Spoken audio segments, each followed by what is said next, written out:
You've eaten Gotham's wealth, its spirit, but your feast is nearly over. This is not my home. It's an operating table. And I'm the surgeon. Why aren't you laughing? From this moment on, none of you are safe.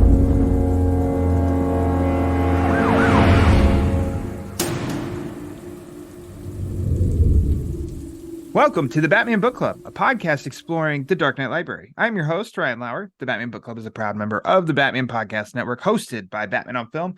Just go to batmanonfilm.com, click on podcasts, and you'll find the Batman Podcast Network that has a whole list of other bat-related shows that also like to, like my guest, frolic over other nerdy subjects in their free time. Batman Book Club is also on Patreon. If you like what's going on with the show, you want to help support the show, keep the generators running in the Wayne Manor study, just go to patreon.com/the Batman BC. Now, thank you for listening to episode 139, Batman in January. That's right, we're wrapping up another month, which means it's another wrap-up episode, which means it's another appearance from my co-host, the greatest Italian, Peter R. Verra. Hello, Pete. I don't frolic. I keep You're a telling you. frolicker. You I just keep read frolicking. shit. No one frolics. We're always frolicking. I posted I feel on the like it's like Twitter a account once Raggedy of Ann a, term. of a man just frolicking out in the fields, and he was so happy. And I'm like, Pete, this is us with comic books. I don't know why you that's can't not- understand this. I told you, I Googled frolic and you saw what the results were. Yeah, and you were the only one out of all of us that had those results pop up. I don't So know- I don't I know don't- what's going on with your Then search you guys got history. some messed up internet. Whatever kind of internet goes on in No, Indiana. I don't think clearly we is have right messed on. up internet. So anyways, hey, happy that you're back. And this is something that I discovered, Pete.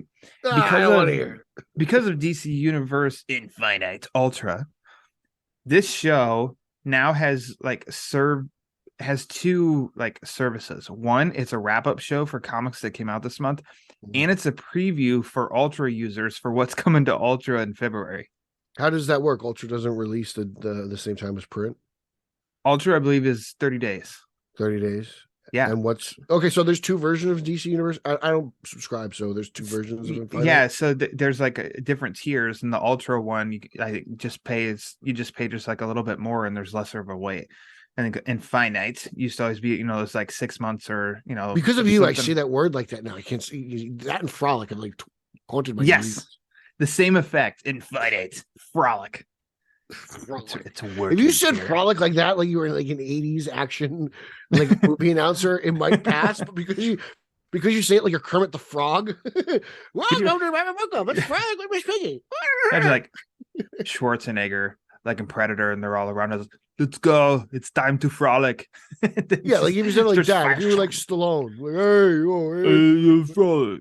yo, frolic, huh? I think he might have said that in Rocky 3. Get in the ring and frolic. Yeah, come on. What are you gonna do? Those are my terrible 80s action star attempts. So anyways, go. yeah, because I was talking to our mutual pal here, Carlos from the Nerd Room, Batchin. Stick around for Yes, next yes. episode. And yeah, and he was talking about the wrap-up episodes and listening to those. And Pete, I've told you before too, we started this almost 2 years ago. Has Just it been 2 because years? I knew that you were reading the monthlies, I was reading monthlies, and like let's just a little bit of a different flavor each month. I'll do the evergreen episodes, but then we'll do the wrap-ups and keep it kind of contemporary. And people download and listen to the wrap-up episodes. They're pretty highly downloaded consistently. I hope some people have So- saved money. We're doing the work. I hope and some people are have spent listening, money, so- but I hope we've influenced some people. We're we'll sway you. influencers. Are we influencers now? Why Do I not? get a check? Do I get a check? No. Not a blue one, like an actual check. Do I get a check? No. If we're influencing people for DC positively, can we get checks?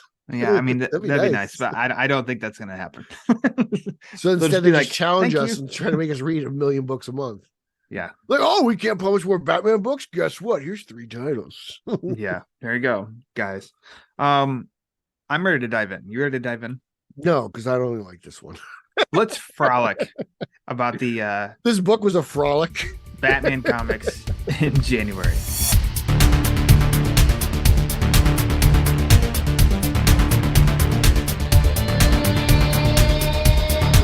Now, No, looking through the list, this is what I'm discovering. So actually throughout this whole month, I stayed on pace pretty well, like weekly.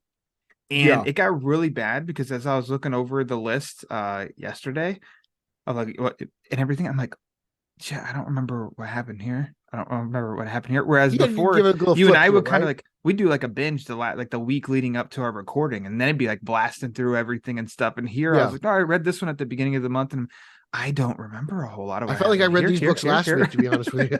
You did? Oh, good for you. Well, I said I felt like I did. You felt like it. Yeah, Well, because I was like, I feel like I was really ahead of schedule. I remember talking to you one day, and I was like, all I need to do is read 131, Night Watch, and Gilded City, and I was like, we're ready to go.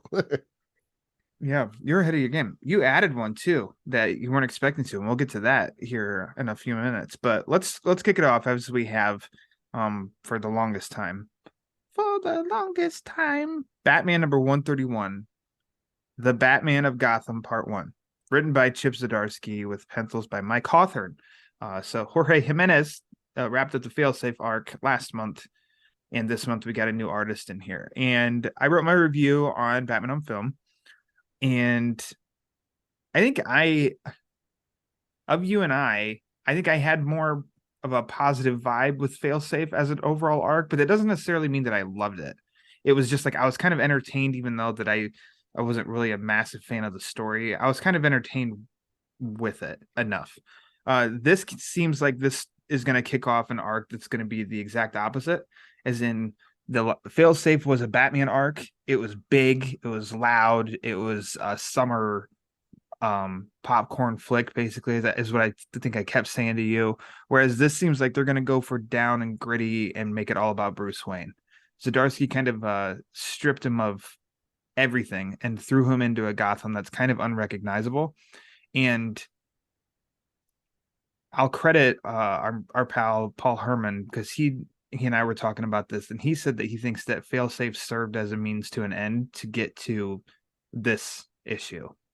And now this is where Zdarsky's I've heard people arc, say that. Paul's not. Yeah, no, I've heard where many people. Zdarsky's arc may be like, well, we have to figure out a way to get Batman to this point so I can really start. And I think that makes a lot of sense. I was invested. I liked this issue. I thought it was interesting, intriguing.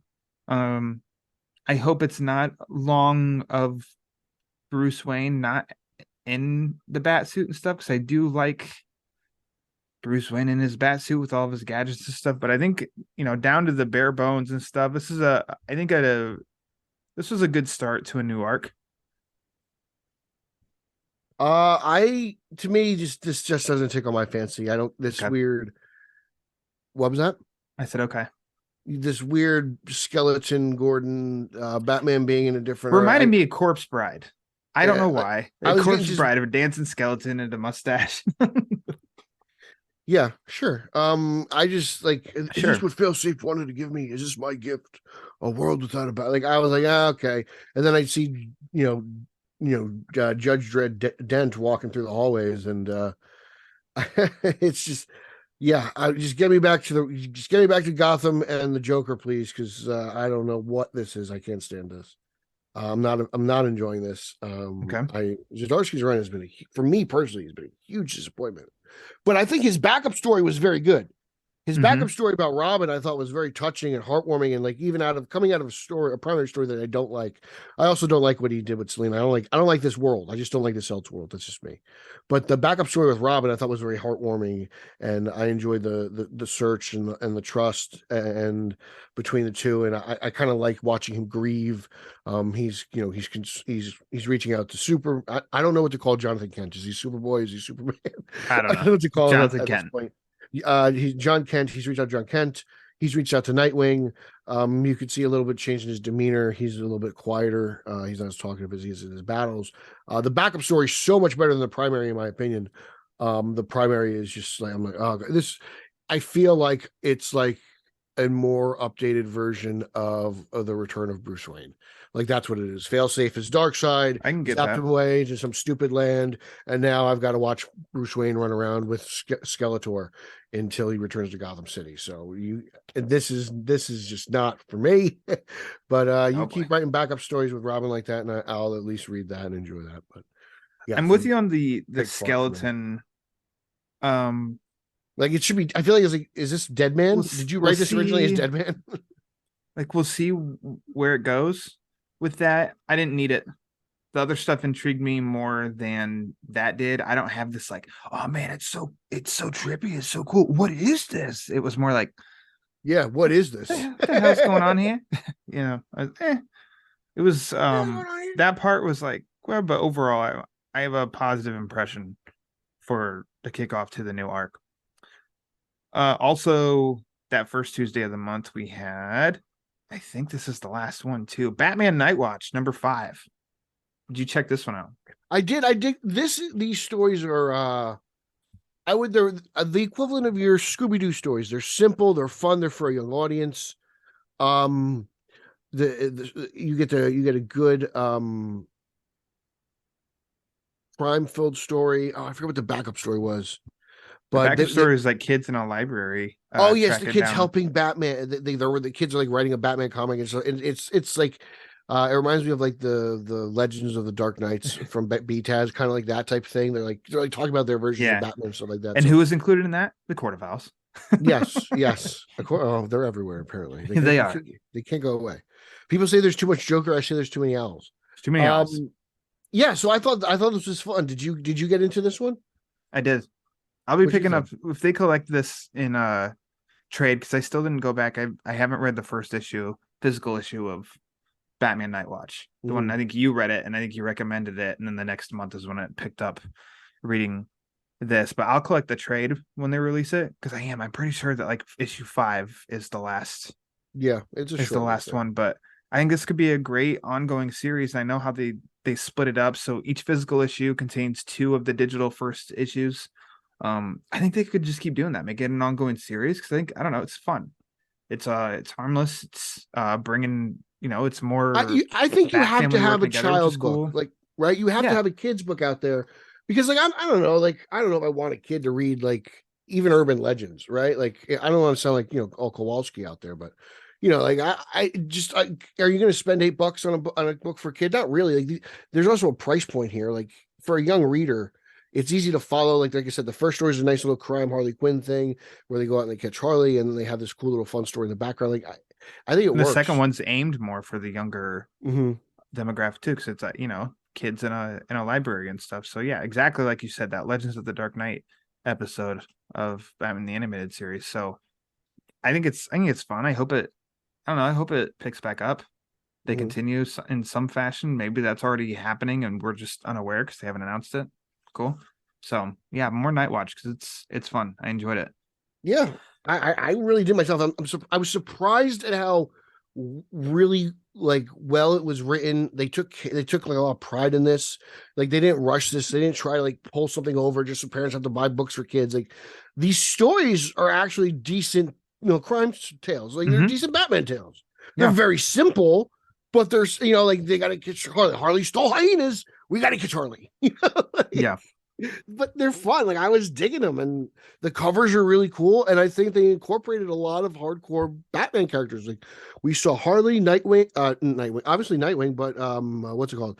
Man-Bat, Penguin, Mr. Freeze was in one. Like they covered a lot of villains in only 5 issues. Yeah. I had fun. Yeah, got the gamut. It was a fun little romp around Gotham. Also known as frolicking. Romper. You're frolicking. If you frolic in Gotham, you're getting mugged. Romping and frolicking. That's go frolic in Gotham and get mugged. So the next Tuesday, January 10th, the Batman and Scooby-Doo mysteries. More of the same, but that's not a negative. It's fun. They went to the beach, brightly colored. There's a mystery. It was more on Mystery Inc. than Batman on this one, I think. But we still got an inclusion of that era of Batman, I feel like the coloring is a little bit different here to where it's even more blue, bright blue Batman, which of course he's on the beach and stuff. But um, I don't know, it's fun. You actually read this one. I dug it. It was cute. It was a nice little tale. It was nice. It was a nice Scooby tale. Yeah, And it's fun because like feels more Scooby than Velma apparently because I hear Velma's getting just absolutely just butchered by everyone. yeah. I haven't watched it. I haven't watched it myself hesitant. either, but I haven't heard anything good about it. I haven't either. But this yeah, is like a great 1-2 punch of this series and Night Watch. Give those two to kids. yeah, no, these are Be great. great. That's what's like one of them has to come out on top. I feel like maybe Scooby is more of a limited run, but Night Watch was a fun little thing. But no, I put it up there with it. I think they're just as fun. It's just like I don't know, it's not really my thing. You know, like the kids' books aren't my thing. I will pick them up. Like I read a couple of them digitally. I bought I bought the one with the cool covers. You know, they're kind of like any other comic book to be honest. But yeah, no, I really was. I dug it. You definitely dug it more than I did. It's definitely like it's right up your alley. You know, that's that Ryan Lauer Me TV like lighthearted alley. This one I liked for sure, Mm-hmm. but this one is nowhere near the like list of favorites of these issues of this series, like of this volume 2 or the volume 1. But it was, I don't know, it's still something the first I one get they excited about printed reading. Was such a fantastic. The very first issue was such a fantastic issue, and I was really excited for what was going forward, and it just kind of didn't continue on like that, which is phrasing fine. I think that I've used on here recently. I think it might have been the I Am Bane episode where I said, out the gate, if you hit a grand slam to win the World Series, anything you do after that is not going to be as good. So you could hit a double, which is solid, but it's no grand slam win the World Series. And the first issue of Batman Scooby-Doo, I feel like they pulled out all the stops and did that year 1 meshing and all that stuff, and it was just completely fun. The story and like the little Easter eggs and stuff. And I brought that up to Ivan Cohen when he was on back in November, and said that too. And I mean, there's a lot of love going into the series. I think you can feel that. So we'll just keep reading it as long as they keep publishing them and keep them up to this level. We'll keep reading them. That's it. Hook, line, and Lauer. Pete, let's lay to rest Batman Urban Legends with issue number 23, because I think this is the final one. It was a solid 2-year run. There you go. You've been all about this from the beginning, so why don't you go ahead and take it away? Yeah, you get a really fun Nightwing story, a good Batman and Robin story. Gotham Academy is what it is, and it involves the Court of Owls. And then it is what it is. Yeah, it is what it is. And then there's a cool the Batman Murder Club. We get the conclusion of that, and goes out in a bang. Some good stories, some good art, at a great price, and I can't believe that this is the one book that survived the post AT&T run. This was one of their mandates. They were doing a lot. They wanted to do a lot of like overpriced anthology books, and this one lasted a lot longer than everybody else. And you got them all but one. What I don't think I was able to grab. I think I don't have issue 9. I'm missing issue 9. I'm missing one. But that's it. Bad. Yeah. Okay. But I'm a big fan. I mean, I'll track it down at a con or something later on down the line. But yeah, also, no, I mean that Ace story was probably the best story to come out. Like I'll take the Ace story over Mr. Zdarsky's Red Hood story. Right now I'm negative on Zdarsky. I loved that Red Hood story. But it's better than that dog story, bro. I think Ace tops it. That was a fun one. Was great. That's such a memorable story. So I didn't even think about is this ending or anything like that until I did see the cover and it said the final showdown. And then I put the pieces together, looking. I'm like, well, look at all these characters that are on the cover, and it's a wrap. And then on the back too, yeah. Yeah, and I'm like, oh wait, they're kind of highlighting all the stories that were included in those characters. And so then I started to look it up, and yeah, sure enough, I don't know what came up. It might be like the DC.fandom site or something like that, and it said Batman Urban Legends was a comic book series from blah blah blah until 2023, and I was like, I think this is the last one. I mean, it's no surprise Ace is front and center. Let's be honest. Yeah, damn right. I don't know. I was like up and down on the series as a whole, but I think as you and I would break it down, usually there'd be at least 2 stories in each one that were at least like entertaining and good, and therefore that's how you can justify spending your money. But and this one I thought was pretty good. I did like the Nightwing story. It was just a 2-parter, but I thought that was cool. Felt like it could have been in the main Nightwing run. It fits. It feels like it fits right in. It feels like a wonderful companion piece. Yeah, and then Batman and Robin, that story. Simone DeMeo did the arts. He did the White Knight, Red Hood tie-in story. He did the first of the 2 issues for that, so he instantly caught my eye with the art. But I thought that was pretty good. And yeah, Gotham Academy or Arkham Academy, I didn't read. And then the Murder Club, I thought it's like a pretty interesting story. I'd have to go back and like reread the parts to make everything kind of snap together, but I think overall on Urban Legends, yeah, I mean, we just keep hyping it up, but rightfully so. The Ace story, which now I wish that I should have done my homework and written down the notes, but write down which issues that Ace story was in. But I think it's included in the 3rd volume of the trade paperback. That's the highlight for me, as is the Red Hood story. That was the first like 5 or 6 issues, and then that I think it was number 17 that had Flash, Aquaman, Black Adam, and it was Batman doing like a story with each one of them or something. That was just like that was a blast of an issue. So I think overall the the series is pretty good. So yeah, RIP, but I'm sorry. So okay, whoa, snuck out of there. Yeah, I mean, overall, like just the mixture of what the title was able to bring you. Like, there's a little bit of this, a little bit of that. Like, you got some really interesting superhero stories, really interesting stories from the future state, current timeline. You got an incredible story with nothing but animals. It really knew no bounds. Like, it sprawled. It was Batman Urban Legends, just all characters. I mean, you can see it. I mean, from Alfred, Metamorpho, like just the covers, Zatanna.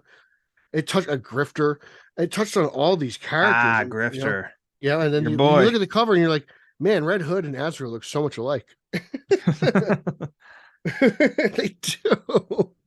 I haven't checked on DC Universe Infinite Ultra to see, but I think that they've uploaded this series as well. Mm-hmm. And so maybe people are waiting. I don't know how it did. So I don't know anything about its cancellation. I don't know its numbers on if it I feel like a lot of it people sold stayed well, away but from it because of the price point. yeah. And I feel like it was almost like a disservice for the book. But then you don't account to how many stories you actually get. And then it's like, oh, for the price, it's almost like buy one, get one free. You know? Yeah. Yeah, so there you go. If you have Ultra, up to issue 22 is available. So it's pretty much all on there, and it's got a bunch of highlights worth checking out. So I'd recommend it to anybody that has the service and hasn't checked it out. It's good. Moving right along, Peter. The new launching of, I didn't even know about this until we started to get the early access, that Batman the Adventures Continue season 3 has launched in issue number 1, and you know what? They can't miss, because this was yet again another story by Alan Burnett and Paul Dini, and Oscar Delgado, also known as the Hitman Muscle. This was fun. I thought it was fit right in line with what I guess by now we've come to expect, like with this series. Got some other characters we're familiar with. A lot of the vibe of the animated series looks, it fits. It looks great. It's one thing for me I don't know how you bring in artists. So way back when Garrett and I talked to Uncle John Sumeriva, and he did the Batman TMNT adventures, and it was blending the animated series with the 2012 TMNT series, and it's like, how do you artists make something your own, but then also have to make sure that you fit a style, you know? And this is Jordan Gibson, so it's not Bruce Timm. Um, and I'm going blank on the other name, an artist when they did these series in the 90s. Mhm. But like them matching the world and the designs and everything like really, really well, you know, so it feels like a perfect continuation. Because I think we'd all feel shortchanged if it was drastically different. Because we're like, well, this isn't the animated series. This isn't the Right. Batman Adventures Continue. But It's got to like look like it. exactly. But overall, I don't know. I was really pleased, really excited. I think this is going to be another 8-ish or 7 issue. I think 7 issues series. So we've got another 6 months to look forward to with this stuff. I had a blast. I liked it. Yeah. Is this a new villain? Like, because I'm like, I feel like I'm It's not fuzzy to familiar. me. Yeah. Yeah, I'm So unfamiliar I'm with gonna him. say yes. I think he's new. So I'm sitting here. I'm like, man, this is how you introduce a new villain, Detective Comics. Like I'm saying, like, this is how it gets done. Someone needs to read them some He Paul didn't turn Dini or into a something. werewolf and have 10 eyes on his fingers. Yeah, well, I like Ten-Eyed Man. That's about the only thing. But Coming up. I know Ryan Lauer does. Yeah, this was really. I mean, like, what can you say? Like, these guys know Batman. Like, it's like, I could. What? How can I convince you that Alan Burnett and Paul Dini need you to buy their book? Like, I shouldn't be able to. You should just do it. Like, that's, your bat sensibility should just be like, yeah, this is in good hands. I'm going to read this. And again, it's just. It falls in line. It's as fun as the TV show ever was. It's so fun as the TV show still is. Like, I watch it, I get the same reaction. You know, like, it's a beautiful, again, companion piece to what we've been getting.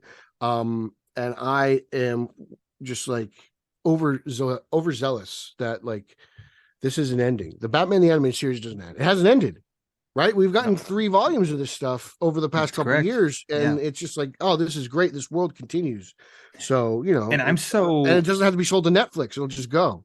let's see, the new Batman Adventures, Batman and Robin Adventures, whatever, like the comic series from the 90s. It's not like I know those verbatim, so it also feels very great and refreshing of Those going back those and aren't as reading good, I those. think, as these are. Okay. Oh, The ones hey, from the 90s, I think these are much better. I think I think these are superior, far superior. I wouldn't To the ones argue that were with you because printed I during, think that these have because the all been guys who really, were really making the good. show were making the show. They weren't making the comic. The artwork's is good, but I think the stories are better in these Story's better now. adventures. Yeah. Nice. There's on page 14, it's like the 2 panels that I just feel like ooze that show from the 90s is like when they're leading Muscle in the Mhm. police cars and then Batman standing there, the moon behind him, the red sky and Yeah. his cape in silhouette and stuff. I'm just like, man, that's the freaking animated series. It looks so good. And then if you look at the cover, it's almost like slightly updated, but like the way that they drew Killer Croc, it's Mm-hmm. like it's a perfect interpretation. Even Mr. Freeze is very well done. Did you You see know, the variants for these? no, I didn't. How are they? So They're nice. it's like title card is one of Oh them. wow. Yeah, that I looks would have bought awesome. that. That's And impressive. then Kelly Jones did one. Justin will like that. Oops. And Justin loves then Jones. this one's like a character profile or something. And so Ooh. it's like Clayface in Is the that Bermejo? no. I can look it up.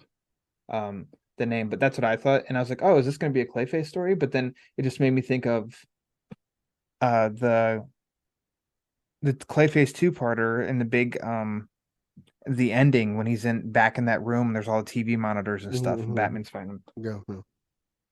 Yeah, I don't know. Let's see. Oops. That's what I'll say to that. It's the title card variant was Hayden Sherman. I think maybe Steve Beach villain variant cover. Steve Beach. Yeah. So that just makes me wonder if like all of these are going to have a different another version like that highlighting That'd be another cool. character. So Cool. yeah. I would start collecting the title cards then. Yeah, the title card part looks cool. Moving along then. Batman and the Joker, the Deadly Duo, number 3. Would you say, Ryan? I know for me this is true. This is my most anticipated book every month because I've just been so fascinated by it. It's up there. I haven't put much Yeah. thought on what I look forward to the most in reading because what we just talked about might be up there now. Mhm. Reading the next one of those, reading this, and then maybe Joker, the Man Who Stopped Laughing, maybe. Mhm. So there you go. So yes, it's one of them. One of Okay. 3, maybe one of 2. So you can kick us off then. It's like it's really cool. You get some solid Alfred Nightwing, get some solid Batman. The Joker is really being detained by Batman. It seems like instead it's not as much of a partnership until really the end of the book, and slowly we're learning more and more about who our villain is and what they're up to. And it's been a slow burn, but I'm still really into it. I want to see where this goes wrong because at some point Batman can't trust the Joker, right? Yeah. So I'm waiting for the turn, but still really heavily interested in this and wondering where it's going to go. I kind of like the slow burn for the story. I've heard some people actually don't like it. They're comparing it to a lot of people compare it to like 90s garbage, like overhyped, over stylized, over like I was like, wow, like, some people are ripping this book apart.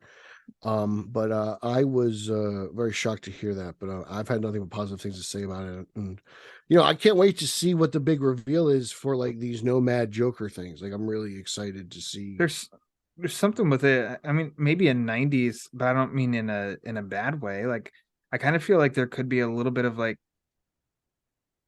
this issue specifically saw blended with some David Fincher like 7. Like as far as like a vibe that I can get with it. And then of course there's like a little bit, going comic booky with the serums and all that stuff. But also kind of like whatever. I can go with it, as stupid as it sounds. I can go with it as long as it works for me. And it's like it works for me. I'm not hesitant. I'm like, oh, okay, cool. And whatever his weird S&M mask while he's in the Batcave, but like I like that dynamic. I like it's interesting. Like, yeah, it is interesting. And I think the art's great. The art's very moody, and I want to know why Batman has him restrained like that.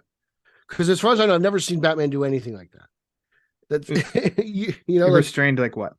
Like just the fact with he's not even allowed to see what the Batcave looks like. See, I think all that makes total sense.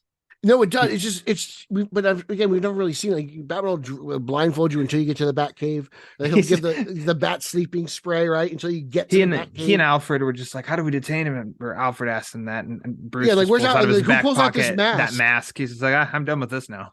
Yeah, Alfred's like, "Well, Sally went home." But even at the end of the book, they tease the inks by Silvestri. I would buy a black and white of this book. I think like that was cool. Those panels of Batman. Oh my god, are they like just like beautiful? The art's really good. But yeah, I'm curious. Like it's cool that we're like 3 issues in, and I still have a lot of these questions. Like I think that's good. Too many questions. I think this is a 7-part series as well. So almost halfway through. So I mean that's good. The story's moving. I don't have any of like, okay, what the hell's going on? It's like enough to where I do know what's going on, but I still don't know where we're headed. And I'll say it's like it's not like that. It's not like the first issue where at the end of issue 1, I was like, oh my god, like now I'm zombies. Yeah, I'm like, okay, all right. Breadcrumbs, what are you doing? All right, I'm with you, Mark. I'm with you. Let's see what's going on here. Okay, all right. And moving along then to I Am Batman number 17. I don't read this, Pete. You do it. I think what I looked up and saw is that this is the second to last issue of the series. I think it's ending with 18. It's just more of the same, just Jace having his struggles with the police, and now he's got his little sister involved, and they're kind of doing crime fighting together. And there's a special guest. I think you can figure out who it is. Surprise at the end of the issue. But it's no, it's not Egghead. So it got a little bit more time. It could have gotten me the second to last issue of the series if Egghead appeared. Yeah, it definitely doesn't feel like it's going to close though. But there's definitely some the emotional part of the story is you find out that Jace was adopted and that Lucius is unfaithful. And it's like, I was like, oh wow, huge character flaw on Lucius right here, right? Like usually Lucius is an upstanding citizen, but he's got a little bit of a dark past. So that was interesting. We had a little bit of a How dare you? yeah, we had a little bit of a Fox family intervention, and it was kind of like it was very deep. And I was like, oh wow, Fox like, family frolic. no one frolics, Ryan. You're so weird, especially now at a time like this. You find out like your parents didn't conceive you, weirdo. I But went yeah, to go it doesn't feel confront like them it's and they were ending. frolicking. But yeah, so we'll see. It's been fun since Batman's been in New York. So I'll say that much. I didn't read anything before that. I think I hopped on like issue 9. So what I've read, I've liked. There you go. There you go. Also that week, which I left it off of our list. I don't know if you read it. Lazarus Planet. I did. You did? Okay. Because it's a carry. So the Batman versus Robin series. Well, even just the into, Robin solo series leads into Batman vs. Robin, so you got to include that. All this big old epic, and I think the grab my checklist is like 15 comics or something to tell this Lazarus story. So I just thought like, I don't know that I'll even be able to keep up with it all, and I don't know that I will. So you can touch on that when we do the wrap ups or when it all culminates, and you can give a full. But I just, as of now, I'm not going to follow along with that. I don't think so. I'm gonna It's up to probably. Well, it depends. Like I don't have the book. I don't know where that stupid book is. You caught me off guard. I didn't think you were going to talk about it, so I didn't actually pull it out. I just saw it again. I'm like, this is a continuation of Batman versus Robin. I wish I knew where the stupid book was. Play this though. The art was cool. Trying to find the name of the. I don't know, because if I don't look at it, like it's like you read so many books, you don't remember the hell it is. But anyways, you read it But from your I read memory. it. You liked it. Yeah, it's cool. I don't know if I'm gonna read all of the tie-ins and everything.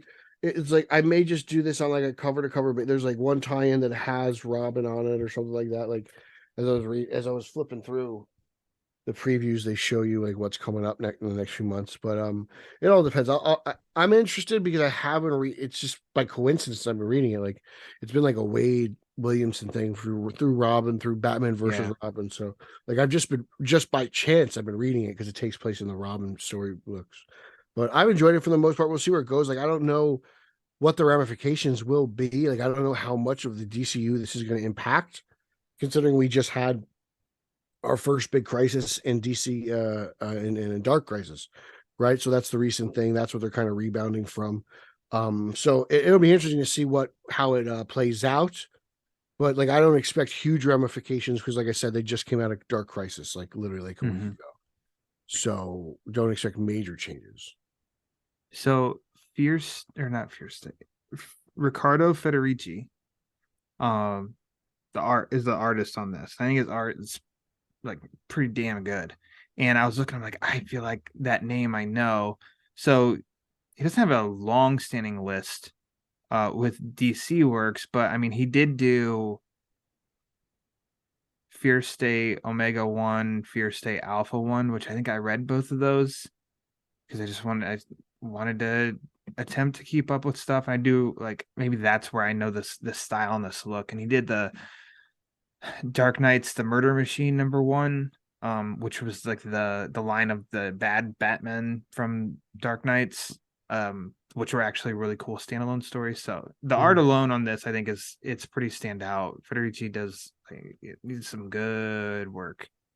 And it's not like it's not like it is Batman heavy, but don't expect it to be very grounded. Like the Blue Devil's involved in this. And I saw the last page. Yeah, Swamp Thing it's is not going to be heavily involved. grounded. It's like but like Robin is leading the charge here. And for some reason that Monkey Prince, he's big in this. Like as I'm flipping, I finally found the book, by the way. I'm flipping through it. Power Girl's involved. So it's if you like fantastical type DC, and then you get to JSA, it's pretty cool. But like I said, I'm more curious about what the outcome's going to be because like you just come out of one big huge crisis. I wonder what this Lazarus thing, and they teased it during Future State too. Remember that Lazarus resin that was big in the Robin series and the Catwoman stuff too. I believe she was stealing it. So this Lazarus idea has been kind of around for a while now. So we'll see where takes effect. There you go.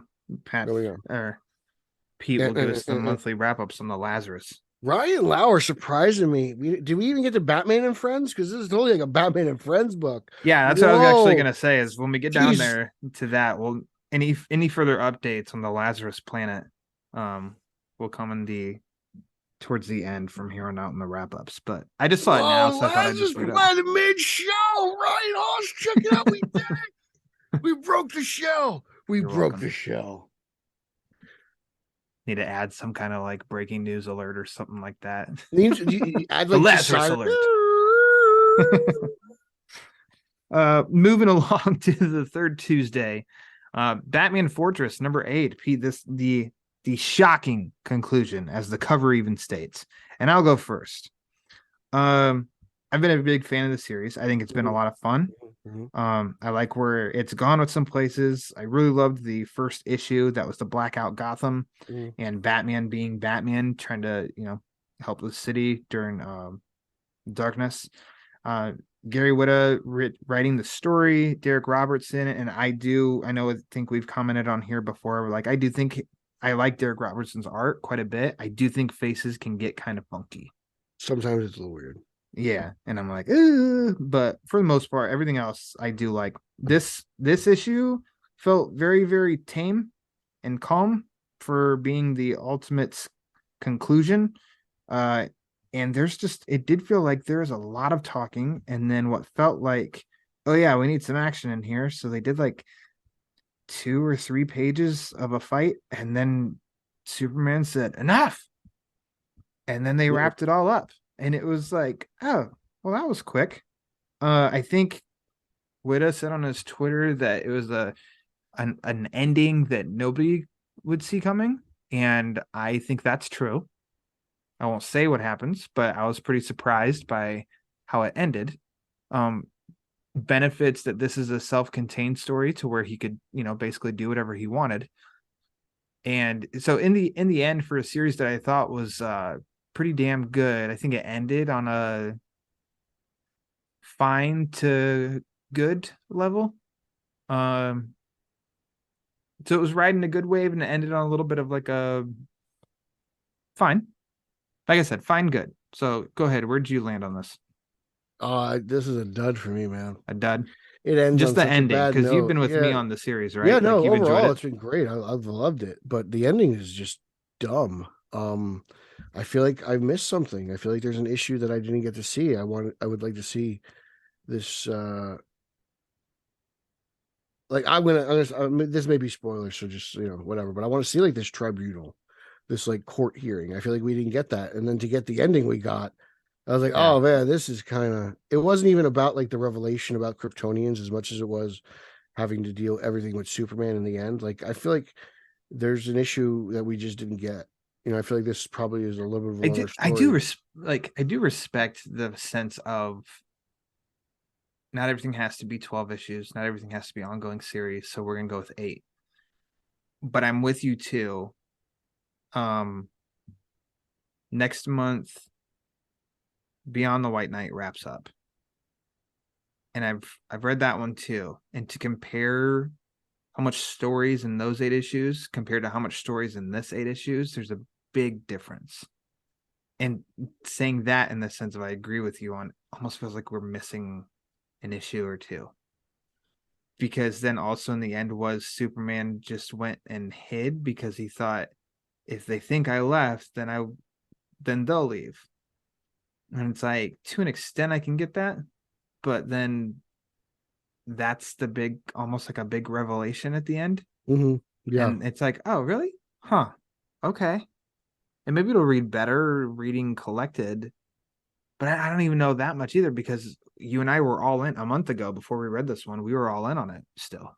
So yeah, I mean, I feel like it was off to a great start, and like the first 7 issues are really kind of cool. And that first issue, like you said, like was such a shocking like revelation to us. We were like, oh wow, this is really great, and unpredictable, and like what happened to the current Justice League and how Batman forms a new Justice League and stuff like that. I was like, huh, you disguised a new Justice League story inside of a Batman book, and it worked for me. It was like, all right, this is cool. And yeah, Yeah, and there's just some cool things that happen within the story. It's just the ending is just like, it just feels very rushed.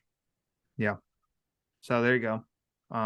Probably coming to DC Universe Infinite Ultra in February. Well, that's a big change in pitch right there. I'm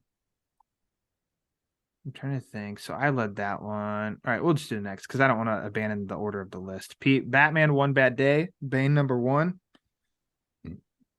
Written by Joshua Williamson, art by Howard Porter. Mm-hmm. I think the art, physically holding this book in your hands, smelling those pages and all that, I think the art is actually pretty damn good. I forgot how to pronounce the name colors. Is it Tomu Mori? Sure. Tomeu Mori. We know that name. He's popped up on comics for years. I think the look of this book is great. I think the story's okay. I really dug this story, really. I do, like, as a story in and of itself, I think it is cool. To me, it's hard for me to sit there and think of almost like Batman and Bane are allies. I mean, we just working together on it. Read a story about Batman and the Joker working together. I know, but that one, I don't know. I'm a little conflicted because I read it and I was kind of like, and then I already referenced him from I Am Bane, the guest Austin Rodriguez, and he's a big Bane guy, and he wasn't feeling this because he's like, it's Bane in the light. That's not my jam, and I'm like, that's kind of how I feel too. You don't like retired Bane? This One Bad Day series is almost, it's supposed to give each villain their killing joke, essentially. And to me, it is almost like, I don't think, and like thinking about it that way, I don't think that this is Bane's killing joke. It's just like, it's just a Bane comic, which Haas might read and think differently and come after me because he doesn't like it when I talk about Bane. But that, like, in thinking about it in that context, it's like I do feel a little like it was all right, but then as a story just on its own and trying to I like this a lot more cut than that out, earlier ones. Then I'm like, yeah, I'll read this again. I like it. So, what do you think? This is one of the better ones in my opinion. I really enjoyed Bane kind of going for vengeance or revenge, and I kind of like the idea that a retired Bane is searching out for Venom and trying to prevent it. Like, it's kind of cool to me how Bane is kind of like overcome his drug addiction. Like, it almost makes him a little bit more relatable. If you kind of give him the drug addiction angle as opposed to him just being this beefed up, hulked up thing. Like, I don't know why. I like the addition of it to the mythology of Bane. Like, he's just really addicted to Venom. Like, I kind of like how that's kind of like progressed over the years. He's not relying on it. Yeah, sometimes he's like, it feels like some interpretations of Bane, like he just uses Venom to get big. Nolan made it like more of a painkiller. This makes it more of a drug addiction, it seems like. And I kind of dig that he goes out to try to get rid of it. And then I don't know, I was really just cool watching them just go on the hunt and everything. What else? What was it? It was Riddler. The Penguin was really good. I didn't dig the Riddler one. Riddler, Two-Face, Penguin, Mr. Freeze, Riddler and Two-Face I wasn't Bane. so high on. This one I like more. Mr. Freeze had one, right? I think Penguin's was still my favorite. Yeah. I'm with you on. Did you say Two-Face is your least favorite? Probably. No, I think Riddler was. Two-Face is probably above Two-Face. I think I've liked them all. Various. Excuse me. I said you have, yes. I thought you said you haven't. I said, excuse me, Peter. No, because remember I got nervous for a while. I was like, I don't know. Like, these books are expensive. I don't know if I like this. And then Penguin came. And I was like, oh god, I love you, Ozzy. Classic Ozzy. If someone could write like a solo Penguin series, I would love them. Huh. So crazy. Yeah. Stay tuned. I'm down for even a mini. Like, I'm just down for some monthly Oswald. Yeah. See, but that story was up there, and there's a lot more to it in the sense of, I know it just speaks to the character, but Penguin, the strength was because of the story, and it didn't abort the Penguin character. It was like another from rags to riches. Like he worked his way up to get where he needed to be again. Mhm. Whereas this almost just felt like Bane's retired. He's gonna go destroy Venom, and then that's you know what I mean. Like I don't know that there's that much substance to it, but it's also like, well, they're also different characters. I do So get what you were saying about this being not really being Bane's killing joke, and I was like, oh wow, that's actually a decent point because that's like the kind of the whole angle of this book. But I still think it's a good enough story that I don't have to care Yeah. about that. At least my opinion. But I think then again, I think people are waiting for when they start to do the hardcover releases of them and collect them together. And then probably a lot of people are waiting for it to drop on digital. So it's hard for me unless something this people. completely blows my mind to recommend like a high price book like this and just flat out say you must buy this. Like Penguin, I would be like, yeah, I really think it's worth your time and money to buy that when it came out. But this was still good. So just say that. Okay. Next up, Batman Superman World's Finest, number 11. Pete, you did the work this month. You did some back reading. I actually Tell us did about what read- you I have in your haven't- hands right now. I haven't read it yet, but I did buy What? Worlds. I haven't read it yet. It's You're a little fraud? book. No, I've you realize how many books I had to read just for you? you just flash it around and say, see, I did the work, and then you don't. You'd break a lot of people's hearts if you were that way. I just bought. I haven't read it yet. Okay. Haven't read Phew. it yet. All right. World's Never meet your Finest, heroes, people. number 178. This book was 12 cents back in the day, and I don't know how it connects to this version of World's Who's Finest. on that? Who drew that cover? This Why don't you I just don't tell know us who drew that? That's Neil Which one? Adams. The one you have Is in it your Neil hands. Adams? Yeah. Are you sure? I have to check. I don't know. I don't know. But I bought it because it involves the suit that that David wears in Mark Waid's World's Finest. I found it on Twitter. People were talking about it, so I had to. Once I found out that this suit actually comes from some other point, I had to read it. And apparently, the story revolves around Superman basically giving up his powers or losing his powers somehow, and he's convinced he can be just as good of a hero as Batman and Green Lantern as an ordinary man. So he comes up with this and this is like the suit he wears. So I thought that was interesting. I haven't read the book itself, but I read up on it. Mark Waid did the work. I guess I don't know, but it still doesn't I'm trying to figure out how it compares to young David over here. Yeah, it's like you read there's it. a link. Yeah, so I'm wondering where it was it even Mark Waid or was it the artist? It could have been was this a Dan Mora idea? Man, I don't know. I feel like that's good. I feel like that's more Mark Waid. If I had to put money on it, but okay, maybe the link's there. But yeah, Neil Adams drew it. Yeah, and Neil Adams, Batman, Neil Adams Gasper illustrated. Soldano. I believe that is the colorist. I'm assuming. There you go. But that's cool. Oh, cool. It's weird. It almost doesn't really look like Adam's Batman. The ears are very short. It's your boy. I think it's some of his earlier work though. Yeah, it's and I'm just trying to I'm like that doesn't I read a lot of Neil Adams Green Arrow just by because that's it. It's like Batman and Green Lantern, Green Arrow, and yeah. All right, I'll have to check it out. Thanks for pulling. But you know me, I love me some Neil Adams. But yeah, back to the current book. The current book was really interesting. Because David's at a conflict, they don't know what to do. But Batman and Superman, they're like, what are they going on? And all of a sudden, David fights the key, and then the key ends up sending David somewhere else. David saves the day, but he's being teleported to a different Earth. Yeah, and it's crazy. This guy, this little kid with all these powers is multiverse hopping, and he's trying to learn how to be a hero. And I'm interested to see where this goes. I had no idea from that first World's Finest arc if I was going to like this book, and this book has really just taken over. The story is very heartwarming and the end of the book. Lauer, what did you think at the end of the book? Because I know the gag. It's just Gog, Ryan. It's Gog. Gag. Two of Ryan's favorite characters have popped up this month in books: Ten-Eyed Man and Gog. Gag.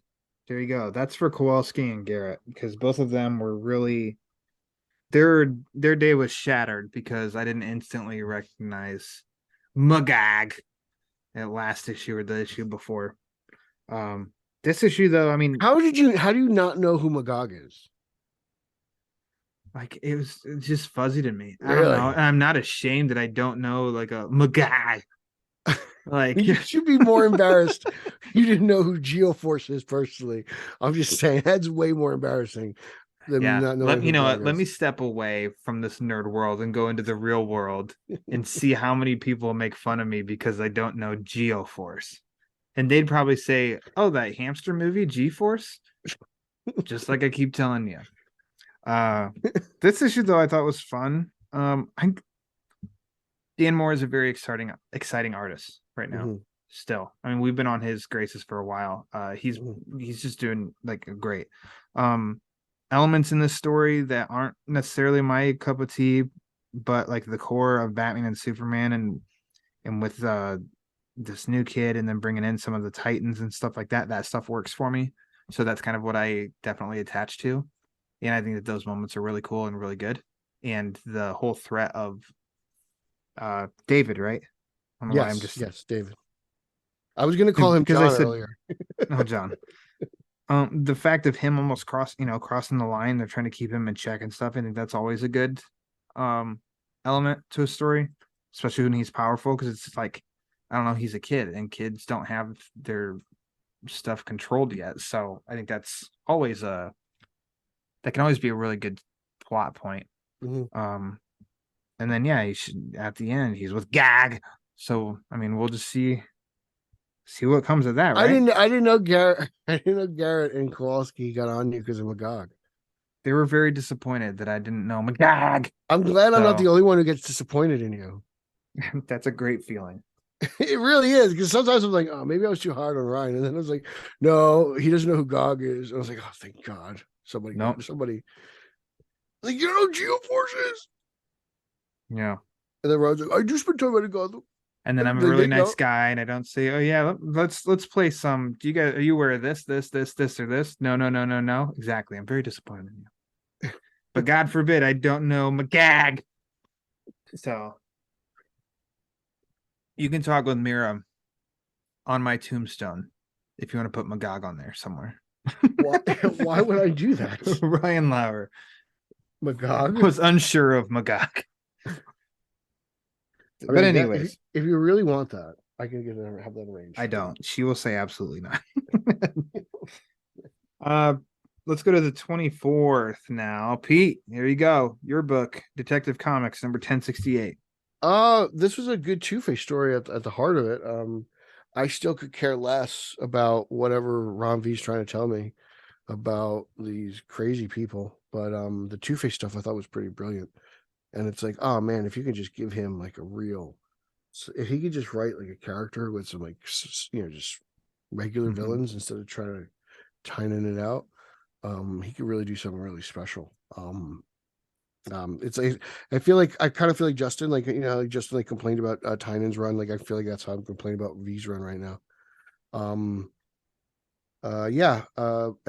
so it's at its heart, it's like it's a really good Two-Face story.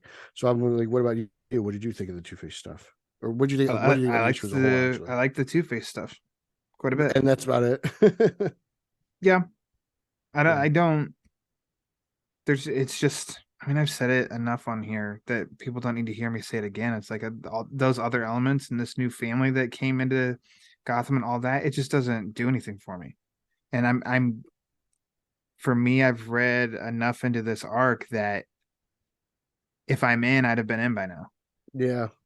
And I'm not. So what's that say? And I didn't the last issue end where I said it just felt like an abrupt ending, like Batman's just jumping into the fire of the neighborhood that's I don't remember off the top of my head. and then in here it's like where do we get Batman? He's in the Batplane. And then he jumps into I mean, not even that area. He fights the werewolf. Yeah. And so it's kind of like, I don't know, that's where I feel like all that, like that's a little disjointed to me.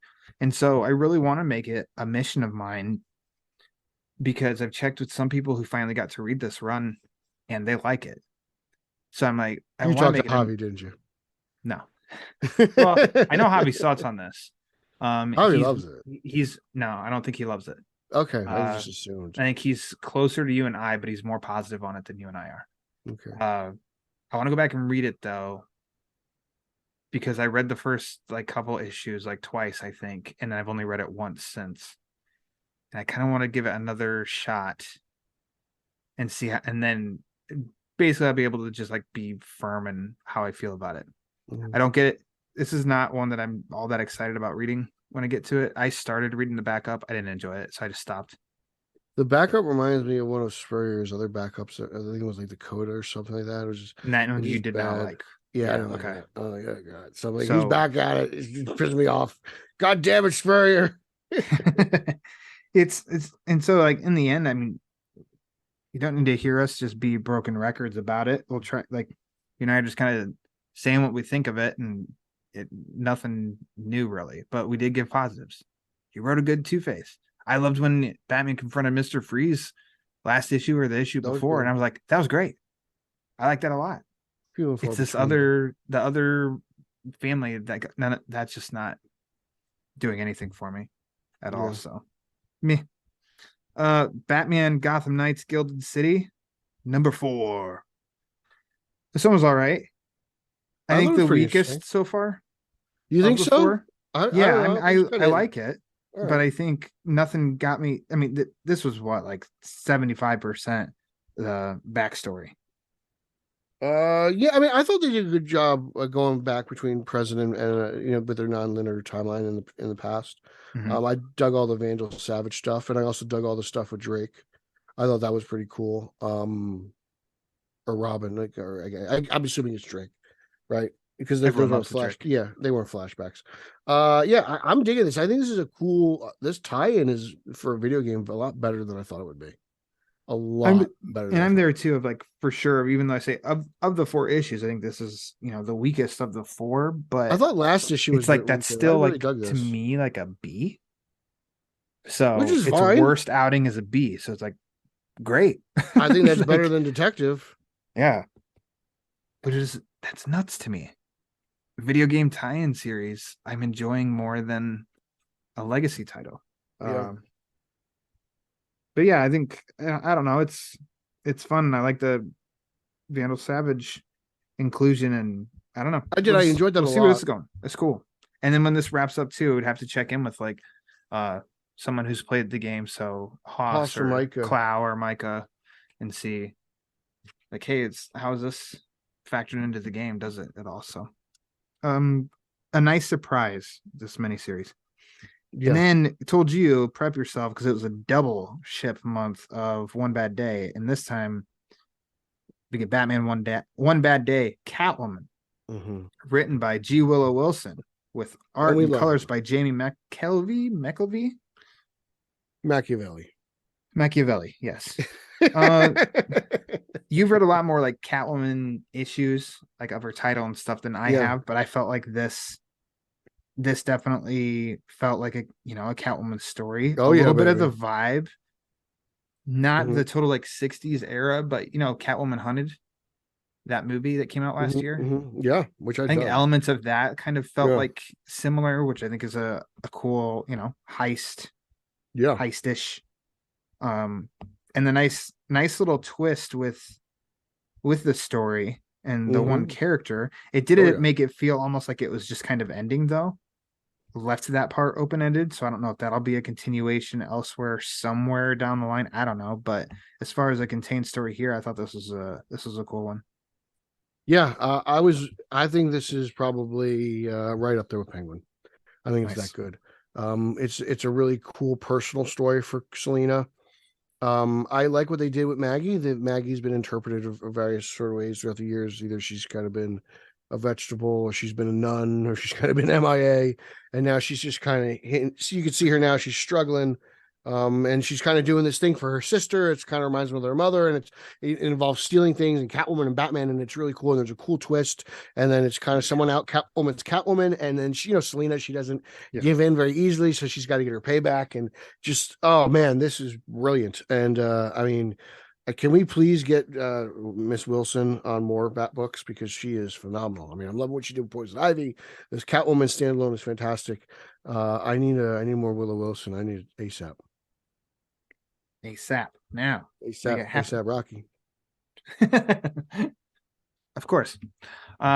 Pete, and surprisingly, that does it for the main portion of books. That's it. So what's next? What's next, Ryan? Say it. Say it, Ryan. Say it. Batman and Friends. Batman and Friends. TM Ryan Haas. Yeah, we said last month. Like I like that working out a little bit more. Haas said it to us, and I think that'll stick. Well done, Ryan Haas.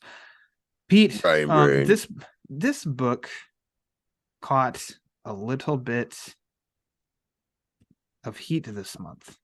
Oh, really? I actually forgot about it until you mentioned it. That's how big of a deal it is to me. The Joker, The Man Who Stopped Laughing, #4. Another solid from Matthew Rosenberg. Mm-hmm. Oh my gosh, I'm blanking on the name of the artist. You have it in your hands right there. You made me pronounce this like D. Domenico? Yeah, something like that. Okay. Good continuation, all in the halls of a hospital. Trippy stuff, messed up stuff, classic Joker being Joker. D. Domenico. Okay. Yeah, it's just another great variant cover from Liber Mayo. The story's cool, working, and yeah, you did it. You got the Bermeo version. I'm proud of you. Yeah, it's cool. Story's good. The backups have been trippy and like out there, wonderfully illustrated from Francesco Francavilla. And in this one, out of context, it's classic and is a perfect example of people do not read stories, and that people don't do the work. People don't know what they're commenting on, and instead just reacted to a headline and an image. And reading the whole story, it was just ridiculous. Yeah. Not the story, the reaction to one panel. Like, the story is ridiculous. So stupid. The story is stupid. Ridiculous. But overall, like the primary story, I'm dying to find out what's going on. Is there 2 Jokers? Is there 3 Jokers? Like, how many Jokers are there? 4 Jokers? 3 Jokers? 4 Jokers? 2 Jokers? 4 Jokers? You know, there's not 4 Batmans. We've heard Zaslav say it. We heard the great and powerful Zaslav say that. I'm interested to see what happens. Like, it just, you know, like it's got me on the edge of my seat, and Rosenberg has earned the right to just, you know, confuse the hell out of me. I'm like, oh, where's this going? What's this? And it's like, oh, they lost the Joker. Is that guy the Joker? And did the Joker kill this woman? And it's like, what's going on? Was it like her last dying wish? And like, did he actually do something right? Like holy cow! Like I'm tripping balls here. And then the primary story, I mean, the backup story is even crazier, where the Joker's like, he's like pretending to go out on dates with all these superheroes, but they're capturing him, and then he gets away, and then he has this like mud baby, and everyone's confused because Clayface. Yeah, there's like he swallowed Clayface, who then popped out of his mouth, and that was him pregnant. Was it? Like, was it his mouth? That's not even. Oh yeah, he threw him up. That's right. So that's it. Yeah. He puked up. They're like, you're pregnant. So he's not pregnant. He's just bloated. He's not pregnant. He's bloated with Clayface. The Joker who shoots out of his mouth. Some guy look at his taint. Yeah, mellow. And it's Dr. Phosphorus. But all people saw. And then he pukes up a Clayface baby. Not all people. The reaction was the panel of your boy Gaggy saying you're pregnant, and he's got a big old belly. Nobody did the work like Pete and I like to, and understood the context of that panel, in which it wasn't even true. So that's like when I remember reading this, and it didn't faze me, and then like all of a sudden Tucker Carlson's commenting on it, and I'm like, oh my god, what is going on? And then Rosenberg's talking about it on Twitter. Reason. And Rosenberg, I feel like he's not that active on Twitter, but I was like, all right. I want to say that, like, I mean, got the word out about his comic book, right? Yeah. So I mean, hopefully people hate bought it and help DC Comics out a bit. Yeah.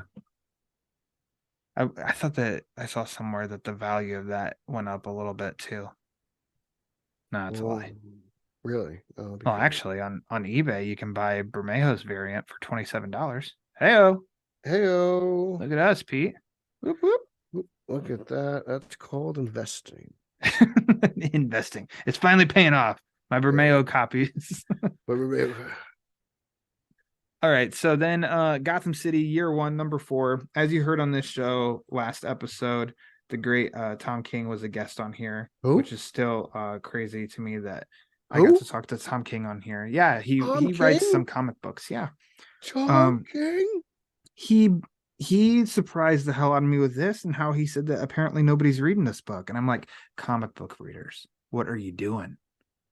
You need to read Gotham City year 1. We love this. In fact, you know me, no one loves Slam Bradley more than me. I was all about this. So that's what Tom King does best, is he takes characters nobody really knows. And I feel bad if there's a whole generation who doesn't know about Slam. You should check out Brubaker's Catwoman run as well, because he's heavily featured in that. But this was just more of the same. I love the old school feel of Gotham. It's dirty, it's nasty. Slam's getting beat up and bruised, and it's just got that noir feel. I feel like I've just been out at a bar drinking with Slam, and now he's going out and hooking up with girls in his apartment, and it's just like beating the hell out of a detective who beat the hell out of him. It feels like it feels like Chinatown. It really does. Like, it feels like Chinatown. And it's just phenomenal. Like, I love this book more than anything. This is up there with Deadly Duo. As I can't wait to see what happens next. Yeah, I get excited to read this. Art by Phil Hester. Need to shout out Phil Hester as well. But I think that this is a great book in which I was able to ask him quickly how many issues it's going to be, and it's only going to be 6. So we've only got 2 left. Then it'll be collected in a trade or hardcover. And if you missed out on the singles, I can't recommend enough. Read it on DC Universe Infinite Ultra, or buy the hardcover, or track down the singles. I don't know. Do something and read it, though. I don't think you'll be disappointed. It's awesome. Poison Ivy number 8. This series, as weird as it might sound, like, this series is fun to me. I don't think it's trying to, what do you want to say, be groundbreaking or anything, but it's like, it does a good, it's not a disservice to Poison Ivy. Like, no. It merits its own series, its own mini series. And I don't know, I think it's good. I like this character because I just don't feel like Poison Ivy changes. And I think that's the thing that can be troublesome if a villain gets their own book, is like, they change because now they're the lead. They've got to be compelling and stuff like that. I'm like, I don't think that she's changed. That's a strength. It adds some weight to Ivy. She clearly, she's got her evil side, but she cares about people the same, and she just cares about the planet. It's weird. Sometimes she doesn't care about people. She says she doesn't care about people, but she loves people an awful lot. Like, this woman Janet, she still loves Harley deep down. It's like she just still there's things about the human race, or I guess the species of human.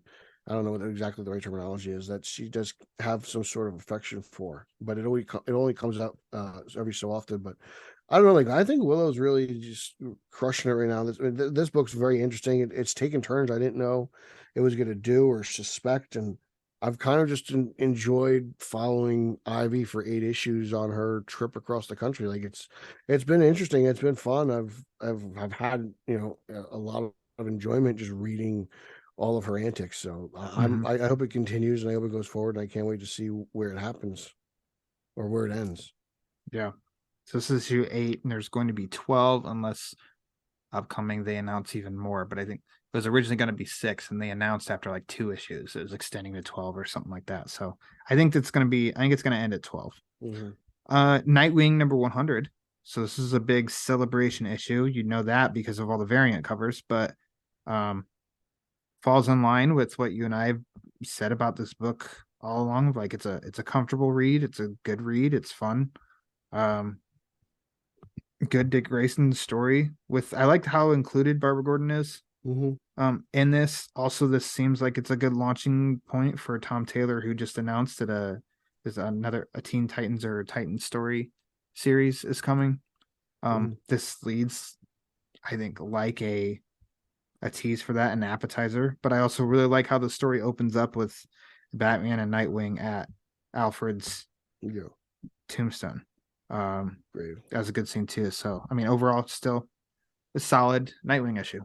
Yeah, we talked about this on Straight Outta Gotham. Because it sets up the future of, or let's say, the ramifications of Dark Crisis. You know, that apparently there's no more Justice League, and the Justice League wants the Titan, well, Dick Grayson to lead the Justice League, which means the Titans is essentially the new Justice League, and they're kind of taking over spot for them, which is kind of interesting. And like I said, it's a lot of people love this book. I think it's very good. I don't think it's anything groundbreaking, but it is very, like you said, it's a very comfortable read, and it's enjoyable, and I feel it's very good Dick Grayson content, and I love me some Grayson, and I appreciated the 100th issue. I thought it paid tribute to what it needed to, and it took Dick into places where we will. Where we're going forward now with him and the Titans, and it's interesting to see them there, and it's interesting for the Flash to be a part of the Titans. Like, I know Wally's kind of taken over that mantle now, and at least I want to see what that's like. Just I want to see how people react to, oh, the Flash is on the Titans. Like, I wonder if comic book people, like within the pages of the comic book, get confused like normal people do with like comic book movies. Like, oh, Christian Bale's making a prequel to 89. Yeah. Oh, the Flash is on the Teen Titans. Oh, what happened? He got demoted? You go to minors? It's like, what's going on here? Yeah, what's going on here? So I just thought that was funny. But yeah, like, I'm excited for it. Like, it's good stuff. Maybe I will read I don't know, a new Justice League book, give it a shot, because as everyone knows, I'm notorious for not reading team up stuff. So lastly, comes out on January 31st, so the day that this is dropping, DC's Harley Quinn romances. I couldn't find this in the store, so this is all you. This is a special. I mean, an anthology story. I was able to find Harley Quinn and Harley Quinn Legion of Bats. So the cover, so it's playing up the whole like romance novels, but at the top of this one, it made me think, is Aquaman Fabio right there? Yeah, because watch out, Holzman. Aquaman holding Harley Quinn. So yeah, Holzman holding Margot Robbie, and it says she was seeking fish sticks, but only a salty sea king could sate her true hunger. That sounds like Holzman to me, baby. All right. A variant cover that I like even more than that, though, plays up on, I'm showing Pete, plays up on the romance novel motif, but look what's in the background behind Clark. The Brainiac ship. That's amazing. Up here on the Kent farm. I just thought that was a lot of fun. But the reason that I mentioned this one was because there is a Batman short story in here. It's called Here's to Jack, Here's to Molly. I mean, it's a short, like 8 pages or maybe 10 pages, something like that. And it's actually just like a lot of fun. It's 2 people on a date, and Batman's being Batman and spying on people. And then trouble abounds by a new villain. And then Batman basically has to, this couple that gets involved in a villain, and Batman's clashing. It's just, I don't know, it's fun. Interesting. Yeah, so that's just why I mentioned that one. I mean, for DC Universe people, track it down. I mean, I didn't read any other stories in it. I just read the Batman one. Track it down when it goes digital. So Pete, go ahead. Any others that you have to mention? Batgirl's 14. I dug. It's a cool Cassandra Cain story. She's looking for Stephanie Brown. Stephanie's kind of been kidnapped. Where she's trying to, race against time to save Stephanie's life, essentially. So that's cool. Everyone knows I've been praising that story for a long time. Catwoman 51. Catwoman's in jail. She's arrested after her whole shenanigans with Punchline and everything like that. So that's really cool. It's cool to see this stuff. And she's in jail, breaking out of jail, doing things. So it's cool to see Catwoman in prison. I like that. It reminds me of Zdarsky when Daredevil went in prison, and that was cool. Also Harley Quinn number 26, the Harley multiverse. This is basically Harley Quinn, No Way Home. I think you guys should all check this out. It's absolutely insane. It's a lot of fun. Harley Quinn versus other Harleys throughout the universe. So it's really nuts. And there's a really cool variant cover that makes me think of Clockwork Orange. So, yeah. So I would check that out. So those are my 3 recommendations. Oh, and actually, I think we should include this in Batman and Friends, Ryan, is Justice Society of America. This title is fascinating. I meant to read those. Because the main character is Helena Wayne, obviously the daughter of Bruce Wayne and Selena Kyle, Batman and Catwoman. Batman is dead. She's searching through the multiverse for the murder of her father, and it's a really cool Justice Society, almost got like an Earth 2 vibe. Written by who? Written by the main man, Jeff Johns, right? can do no wrong. So it's cool. And she wants to honor her father, Batman, with her detective skills and figuring out who this is. So I think you would dig this. I think this is amazing content. It's cool. I'm loving the JSA vibe. I've been on a JSA kick since Black Adam, a movie that I did enjoy. And, this is just, I mean, when Johns is doing stuff like this, I mean, the guy is just absolutely brilliant. He's a fantastic writer, and no one does the twists and turns better than Jeff Johns when it comes to stuff like this. Sweet. So Okay. I think everyone should be reading this. I think, Laura, you should be reading this. Your lore of the DCU will be growing exponentially. I'm always a student. Even with Batman, I'm always a student. Yeah. And hey, last time that you really pushed a book on me, you remember, you know where I'm going with this. I don't. Justice League Endless Winter. I did. No, you know what was the outcome of that? Remember how I felt about that one? It was so much fun. It was one of the most fun Justice League stories I ever read in my life. Yeah. It really was. And you talked to me enough. You know, I don't like team ups. That I'll be all right with this and I won't be all right with this. You're like, is this going to be Batman Adventures Season 3 continues, or is this going to be 10-Eyed Man shows up at the end of Detective? Hey, man. One of them I like, one of them. I was really into 10-Eyed Man. He was in that Arkham City, Brave New World. Remember that story? Remember that Arkham City it just finished recently? He was like the main star of that. So I was wondering the next time he showed. I did not expect it to be in Detective Comics. I did not expect it to be within a month or two. So that series overall you liked? Yeah, it was some trippy stuff, man. It really was. It explores Gotham City in a I just didn't want to add it to our monthly because I think at that point we're in the midst of our 30 books a month and shit. And I was like, I'm not going to add another one. I'll just wait for the problem with that one, man. It was so good. You should have added it. That's the problem. It was so, and it's so obscure. It's like, whoa. If you could track the trade down, because I know you read things only in trades. Hoopla. Digital trade. Sorry. You could probably, you would enjoy that. Hoopla benefits, okay? Because it's how I'm discovering a lot of like books and horror stories that I hadn't read, and then because I like them so much, then I will go track down and buy it. So okay, there you go. Right, Hoopla, the greatest app of all time. Okay. Stop it right there, Pete. Okay. I don't know why you hate it. All right. Thanks, Ryan. Come again. All right, Pete. Thanks for coming back on. Thanks for doing the work. Spreading the good word, the gospel of the Batman. I love talking about Batman. So why don't you go ahead and plug away where people can follow you and all of your wise PV back issues? Yeah, that's a hashtag I use on Twitter. You can follow me on social media. That's Twitter, Instagram, Mastodon, Zack Snyder's favorite platform, Vero, at Pete Illustrated. If you are into Hasbulla, I run the largest Hasbulla fan account based in New Jersey on True Instagram story. at Pete Illustrated. So check that out if you're a big fan of Hasbulla. You can follow my news-based podcast, and you can listen to it straight out of Gotham on Instagram and Twitter at straight_O_G. I do that with the champion of Long Island, the Colai, the man who turned your mom down for prom, the Aquaman, Eric Holzman. We did that together. I also do a Spider-Man podcast that I co-host with Nicholas and Nico Caruso from the Vigilante 1939. That is Italians for Spidey on Twitter. Check us out there. I've been trying to wrangle up. Nico is like running all over, living the Theo Epstein life, and he's just been crazy. So we're trying to track him down. We're trying to get a new episode down, but our lives are just so crazy. Daddy Batman has been scouting for the Cubs, and I've just been too busy working. So everyone's going off and not frolicking in different ways. You can check out at Team Yellow Oval on social media. We do that as a fun little project as we get excited for Keaton returning in the Flash.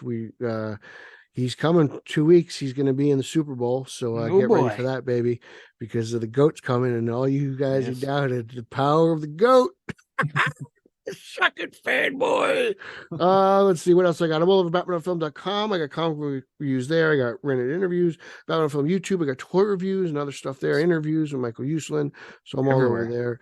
And every month I appear on this show, the Batman Book Club, once at least. Yeah. For the monthly wrap-up show. And that's where I get to not frolic with Ryan Lauer. That's where he frolics with me. Last month, people got a Christmas gift, and they got 2 Peter Verra appearances. So that'll happen. Sometimes that happens. We should go like Hanukkah one year and just go 8 episodes. Do every different month. That'd be nuts. I'd be like, here, all right, happy Hanukkah, everyone. Yeah. 8 crazy nights. If you want to follow the Batman Book Club on Twitter and Instagram, you can do that at the Batman BC for upcoming episodes, latest episode drops, sometimes even some giveaways. And yeah, I'll be making an I'll be giving a heads up. Our boy Doug, he appreciates the heads up on what stories are coming so he can do the work, because Doug does the work. Doug likes to listen to the show after he reads. That's right. And so I'll make a post of that, what's coming up in February. Got some good books covering then. Make sure to subscribe to the Batman Book Club YouTube channel, where Pete here is my usual co-pilot going on the road to No Man's Land. We have 2 parts left, and then we're off to No Man's Land. So pay attention to the feed there, because there's going to be more of that developing on the YouTube channel. If you want to, do some backlogging. Last episode with Tom King, if you haven't listened to it, not just because I'm on it, but because Tom King was very nice and generous and open with all of his answers, and just told a lot of good stories and gave a lot of cool insight on his Batman run. So that's definitely worth checking out. And on the YouTube channel is the video version of that episode. So if you want to see Tom and I's faces as we talk to each other, you can go to YouTube and do that. If you want to support the show, variety of ways you can do it. Number 1, patreon.com/thebatmanbc. 2, go to tpublic.com, type in TBBC for the Batman Book Club, and pick some kind of merchandise if you want, and slap the logo on there. But if you want to support the show and you don't want to spend any money at all, it's 100% A-okay. The quickest, easiest, and most impactful thing you can do is rate and review the show wherever you listen to it. So whether it's Apple Podcasts, Spotify, iHeartRadio, Google, Amazon, wherever, just go to the rate and review page, rate and review the show, because the more reviews it gets, the more it helps spread the word. And as Pete and I both know, the word is panic. Perfect. So for the Italian, I am Ryan Lauer, and until next time, remember,